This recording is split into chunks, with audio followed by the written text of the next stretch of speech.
T7, I believe.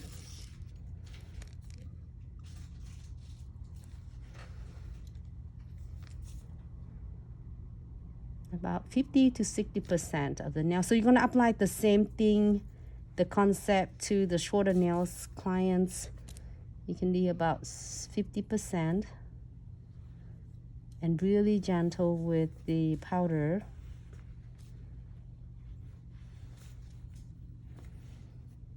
Okay. And then we're going to using is number 22 base nude. First bead right above of the milky white. So then you can start create the ombre and blend it.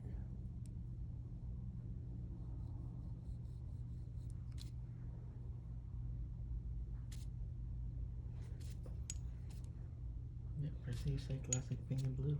Oh, pink and white. Like that.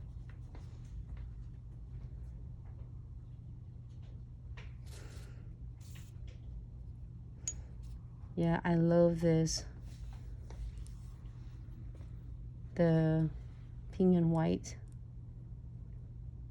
I remember back like 20 years ago when we started with this, it don't have much of the option of like pink and white to do it. We have so many. Really, really feather touch.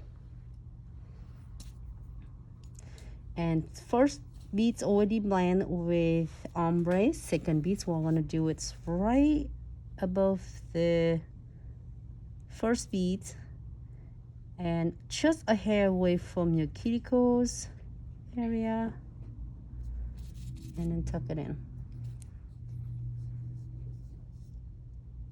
There's 1,000 different ways to do ombre. You can find the best way to do it with, you know, sometimes with the shorter nails I would do 1 bead, longer nails I would do 2 beads.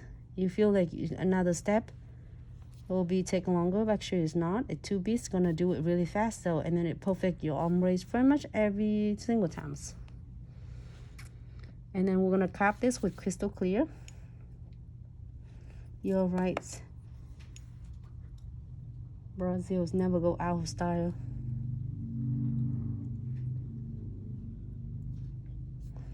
So I'm gonna cap right between the base nude and the milky white and let it flow.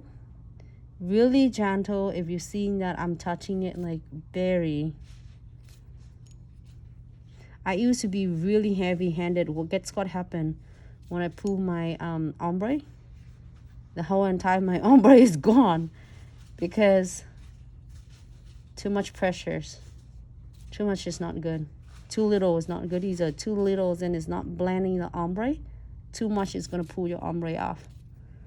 So if you see that I doing a lot, touching a lot with this, actually not really, because really feather touch. You know why? Is our brushes will ruining and gone so fast just because of one of the reason is that. So Kia, not Kia, it's air dry.